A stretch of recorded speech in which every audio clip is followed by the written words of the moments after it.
it's useful to have some kind of discrimination when someone just gives you information.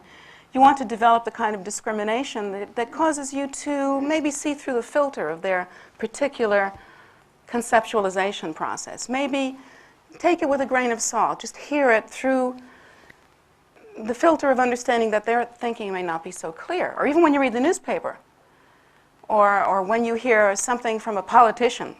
Heaven knows that is the right time to use some discrimination, isn't it? That's when you really want to use that discrimination. So when we hear that kind of thing or read from the newspaper something, we have this ability to stand back and go, well, I don't think I'm going to buy that hook, line, and sinker. I think I'm going to wait and see what's the real story here. What's this all about now?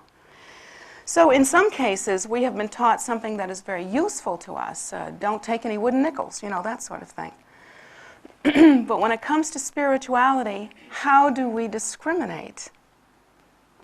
Because now something that is a coping mechanism that we are taught to keep us safe is actually working against us. But for those of us who have somehow given rise, and spiritually it can take many different forms, to some sort of extraordinary living faith in the three precious jewels, or in the door, you know, in the potential and possibility and magnitude of what liberation would be like, or to give rise in faith to one's guru in the form of devotion, to have that kind of extraordinary devotion, or to give rise to this phenomenal flower or flame, I should say, of compassion, to where compassion is this burning force throughout your life, that you can't look at anything the way you used to. You can't look about, you know, how much can I have and what can I do to make me happy, but instead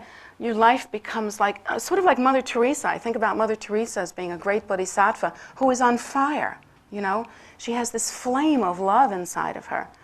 And so this flame of love is this natural passion that is a juicifier and a sustainer and a lifter and a nourisher and just a warm hearth inside one's mind and one's heart.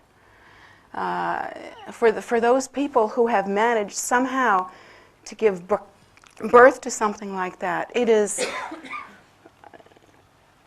they are a different kind of person.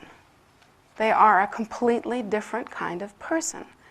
They do not have the same level of neuroses as the first kind of person. They are sustained by something that is kind of like a yes inside, or a life, a thing that is of life rather than anti-life. A natural something, a passion. And so for a person like that, there is a greater sense of joy, a greater sense of freedom, a greater sense of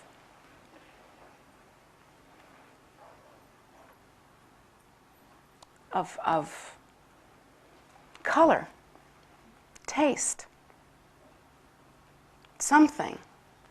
And those are also the kind of people that everyone else follows around. Have you ever noticed that? A person that's on fire, that has love, that has faith, that has devotion, that has something inside of them you can feel it, it's a living thing. Those are the kind of people that other people are fascinated with.